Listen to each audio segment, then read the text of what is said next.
Now, I want you to change the layout of the entire document that you have written. You change it to what? Green. That layout, the document, right now it appears white.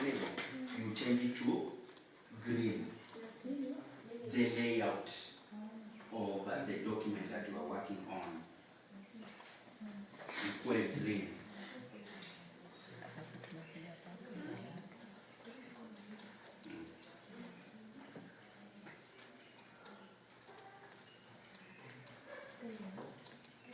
Yeah, remember we have what?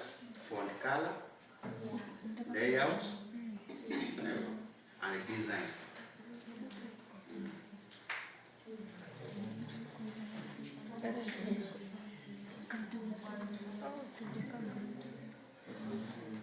Change it to green.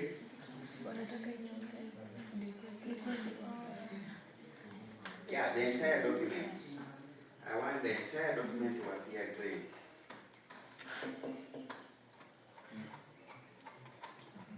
Sharon, how is it mpaka huko mpaka umaliza? Highlight mpaka huko. We just want the layout of the work that you are working on. Now these ones are blank. Just need the ones that you are working on. See your hands peke yake kama inatokea.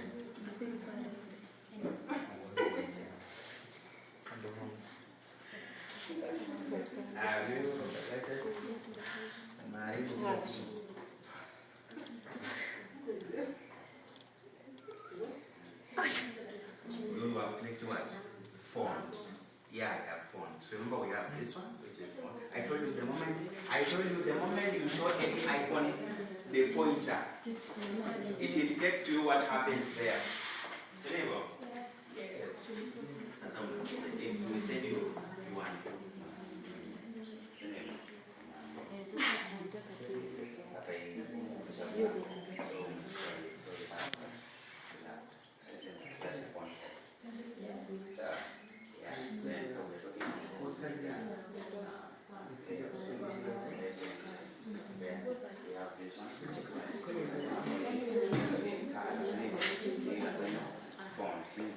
Then we have this one here.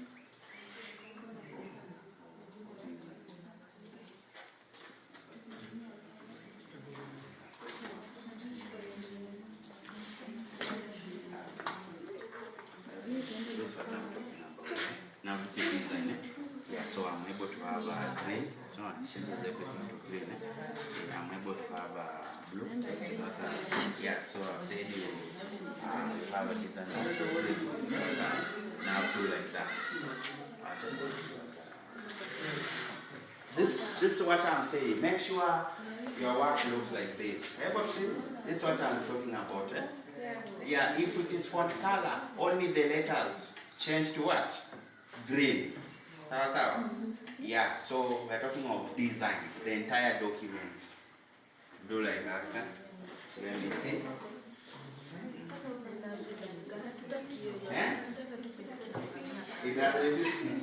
It cannot refuse. So you say you're talking about the entire document. You do what? You highlight everything the way you are highlighting it. So here, I told you we have this one, and we have this one. This one is for that. So I'm talking about this one. This is the field. So you come here and select. This is what I'm talking about. Yeah, I have a blue, black, I have a yellow. Yeah, now have a green. So when it is like blue, you find that when you print, when you are using a colored printer, everything is going to appear what? Blue or green. Yes. Have you gotten it? Yeah, yeah. So first, already you have validated everything green. You find that again when you enter the field color, haitaonekana because now your words again are green. So nikiweka hivi, find that if I have green, you will see we cannot see very clearly. So first you come, you change your font color. We have talked about font. Font now we're talking about the color of the letters. Over here, we bring it back to green. Now you see your document looks very good. Now it is, the fill is now green. Sasa, then I'm able to again to change the color either to yellow, blue, like that. Yeah, so do change it to green now. Do exactly what I've done.